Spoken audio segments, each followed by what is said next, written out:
Alright, so welcome to the decider between Divine DFP and the blue trunks on the HRE and Matiz, pink trunks on the French in the winners final in this best of three for the Rising Empires Weekly 14 for the Warchief Club.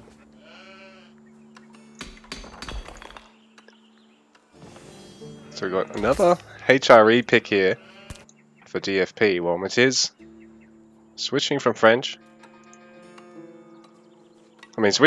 after his last win as the Rus, the initial match being won by DFP in an English mirror. Sorry to spoil all the games if you haven't tuned into the others.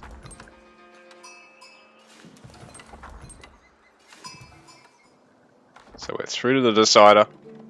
DFP with a second HRE pick. Can he pull the rabbit out of the hat here?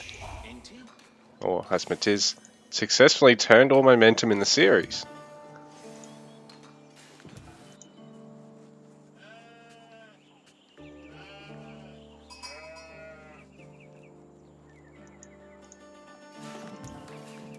So a very nice open map here. I think this might be Dry Arabia, perhaps. Didn't actually check to see what the map was heading into it. My bad. So, similar sort of opening to the last game here for DFP, empowering food gatherers, no early wood, 3 on the gold.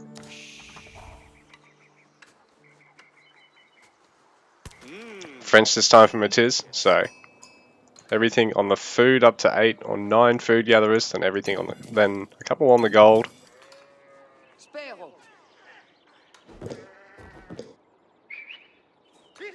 So he wants that early age up and night production.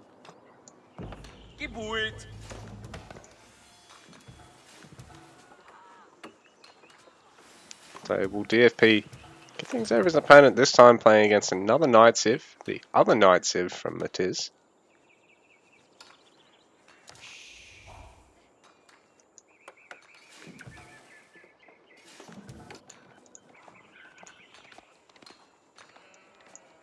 Whereas Matiz got Knight versus HRE figured out completely. So Archon going on the stone and going to be able to empower the wood and food there, so that's quite nice. If you're ever getting triple resource empowerment, it's pretty strong.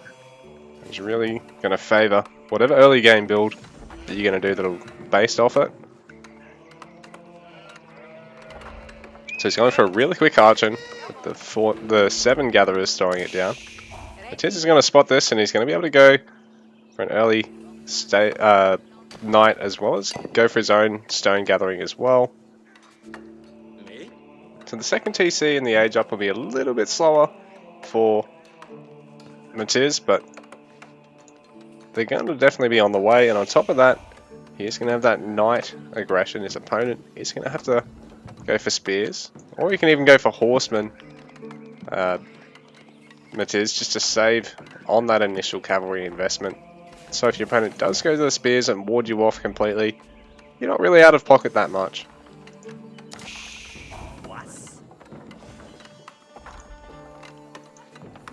Though I do expect might be a quick castle behind the second town centre, which would probably go down on the gold mine. Probably even over this side, because it then gives you access to all this hunt. You really only need to throw a mill over here, and you've got quite tight deer placement around your TC and around a second drop-off point on it. We've also got really good gathering on the gold over there, although he probably would want to get a second prelate up here if he does go the second TC, considering he's going to not be empowering so many vills over this side as he once was. So Skulikav, 2 villagers producing that one. And Matiz has actually stopped all of his gold gathering, so it definitely is going to be probably just a single or a pair of horsemen to harass. Out of the School of Cavalry, he also tries to go for a quick castle, perhaps. I don't think we're going to see 3 TC French at this level of play, but you never know. It was good fun playing it at gold level, I know that much. Oh, here we go. Actually, he is going to be able to use the empowerment of the chapel, or not quite. It does actually save a lot of walk time. He doesn't have... Oh, he does have the deer over here though. But I do wonder if he was best off just going for it over here. Even though it is building towards your opponent. That seems to be what Matisse is doing. He's put the town center next to both that mine node and around the deer there. But French can just play pretty aggressively in most, if not all, Age 2 matchups, I think. They just have to be a little bit careful to not over-invest in early cavalry. But also, if the opportunity is there to use it, you know, take it.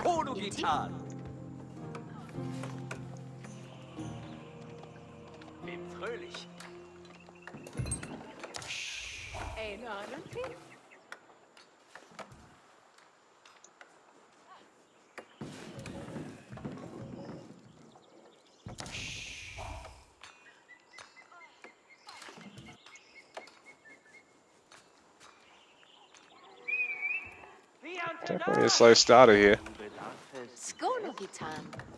There's no actual army value. Wheelbarrow on the way for DFP now. Matisse going for mining upgrade. Because he's going to have a very gold intensive army and he's going to be relying on mining probably for a little bit longer and more intently than his HRE opponent. Because if DFP can get on 2 or 3 relics and he's got Arch and Chapel, you know, he's got double gold gem from relics, which is pretty insane.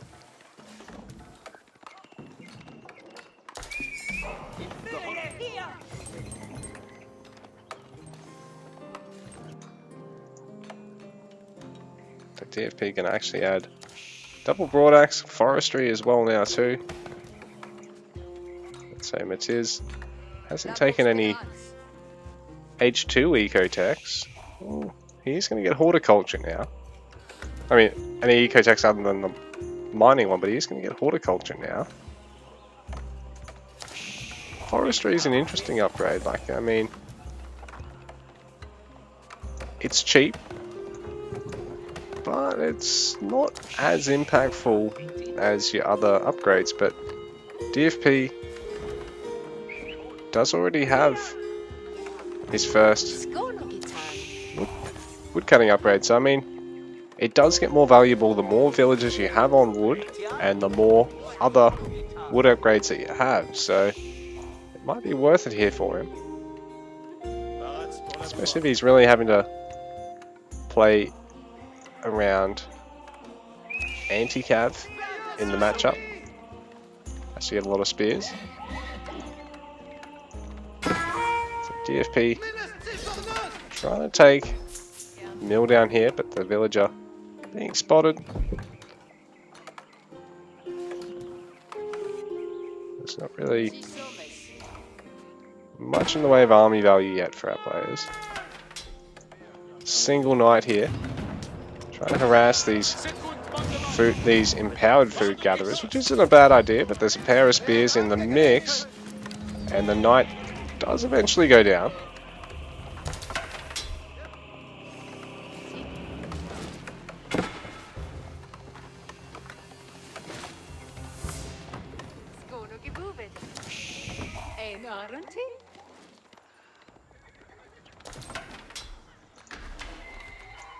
DFP going to protect his hunt over at the back of his base.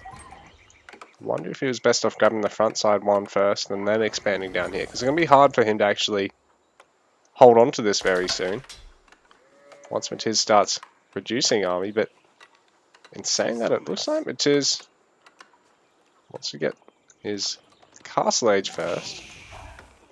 DFP going for double racks. He's already got quite a number of spears, so I wonder if that single knight was a bit of a mind game there by Matiz, because if he goes castle, I mean, he can always, you know, go ARB and man-at-arms.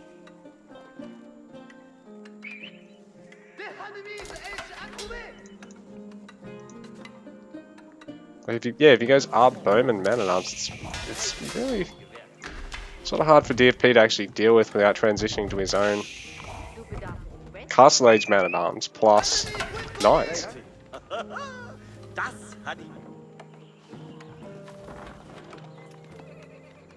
DFP walling himself in, it's good spear count that he's got, but might even be a slight over-investment in it.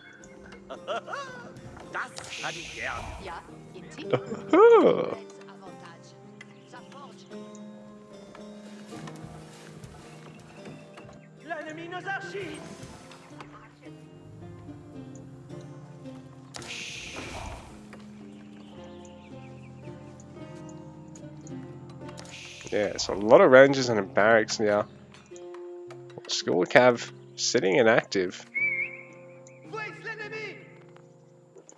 And monks trying to pinch as many relics as possible because Matiz going for that Regnitz Cathedral, but if there's no relics left out in the map to get, and even with all these spears, DFP didn't have any of them sitting on the relics. He has walled in one relic, but it might be nice to have a spear or two on each of these outer relics. Because if your opponent sends a monk alone or sends cavalry to face check it, you actually end up getting the kill. So Matiz gonna get a relic, maybe another one over here as well. Really restrict a HRE player, DFP, to the one relic this game again.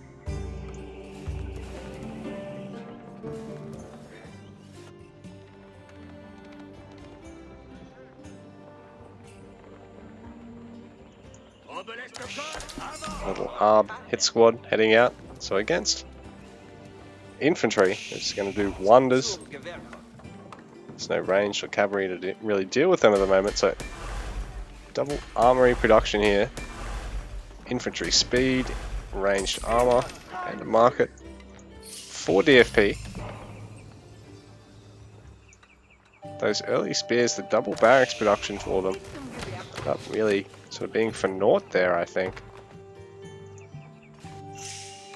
And again, DFP probably not ascertaining the full value out of them. Like, if two or three of the spears had been there, that relic grab and the one over here could have been prevented. And Matiz really only had the numbers for the ARBs to come and deal with it by the time, you know, the monk was already out here. So I think Matiz sort of a little lucky there that he didn't lose the monks as such. It's actually going to be up a couple of relics because of that. So now things are going to be difficult for DFP. He's invested in the cathedral. I mean, it is going to double the relic gen, the gold gen for that one relic, but if he had a Burgrave, he wouldn't actually need to invest in any more barracks, as he could use it to train as quickly as 5 of them.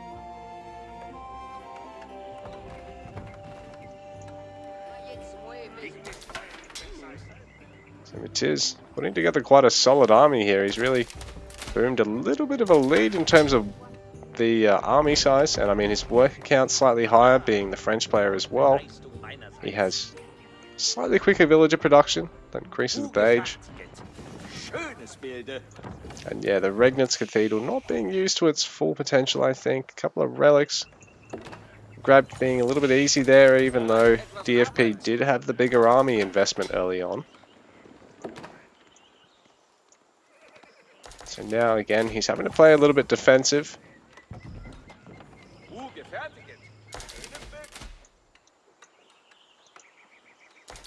And it is just starting to wall up a little bit slower than his opponent, but you know, better late than never. I mean, it's not as though DFP has really had any cavalry presence so far, but he could have potentially always transitioned to it.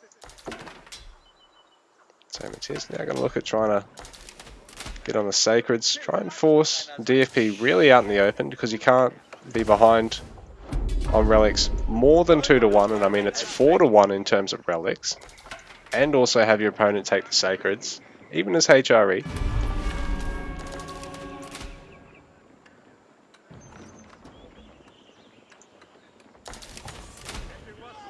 So army sizes now really evening out. I think Matthias might have been housed for a sec there.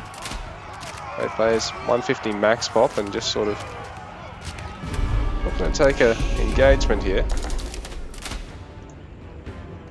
Matthias getting a mangonel, going to be able to be a pest to these infantry armies. A lot of crossbowmen for DFP. But then again, it's mostly spear arb here for Matthias. Hasn't really got anything in the way of its own arbs. How is he going to fall? And like I said, this hunt,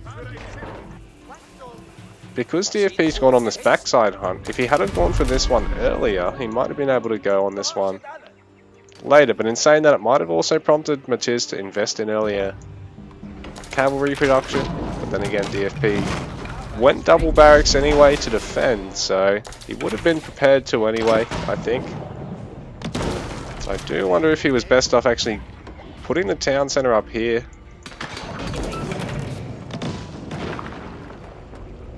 And now with the Treb and Mangonel there, the tower and the wall are going to fall pretty similar times here.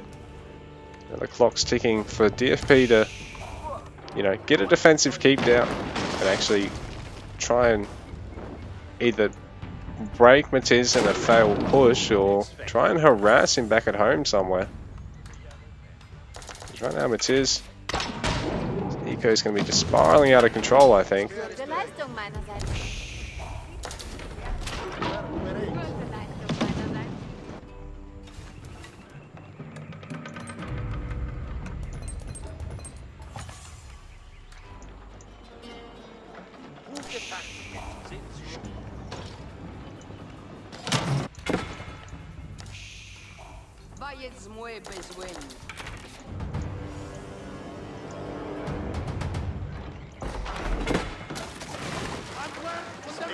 So Springled versus Springled.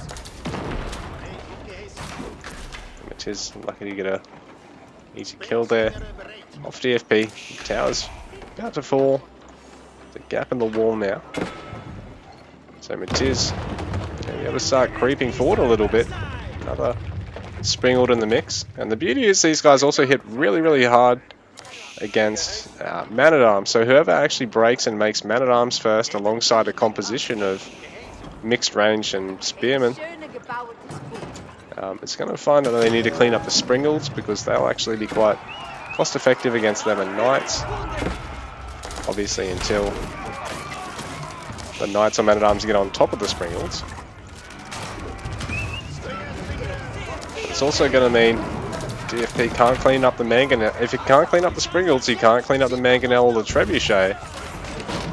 And that Mangonel is really going to do some great area damage to this comp. And DFP's not actually trying to, you know, mobilize and split up to avoid the shots. I'm not so sure if it works as well as it used to.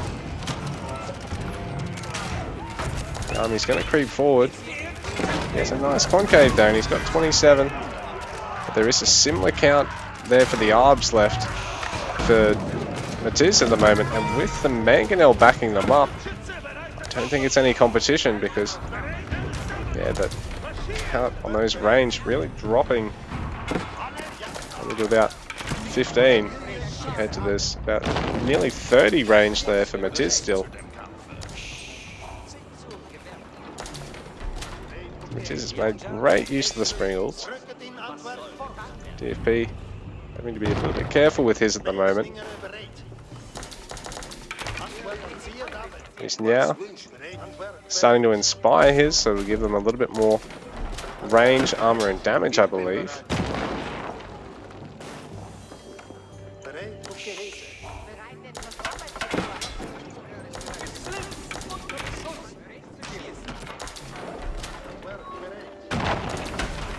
workshop. But DFP about to fall. Matisse has done a wonderful job of pushing with this siege. College of Artillery now on the way for our French player.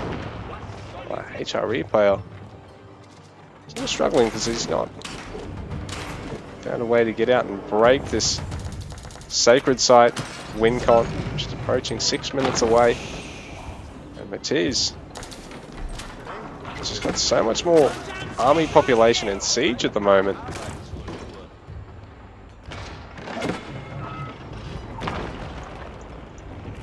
Just got the 3 mangonels there, and it's 6 apiece for Springalds. It's a nice engagement by them with the DFP, but he's going to lose so many of his range. So DFP does manage to snipe all the mangonels there, but actually not quite all the mangonels. He manages to snipe pretty much all the Springalds there, but not all the mangonels, and he loses a good chunk of his army. So Matisse right now 180 pop, DFP 160. Matisse having taken Imperial Age, doesn't have any Imperial tech on the way just yet though. And now DFP, some trebs of his own, offensive keep as well.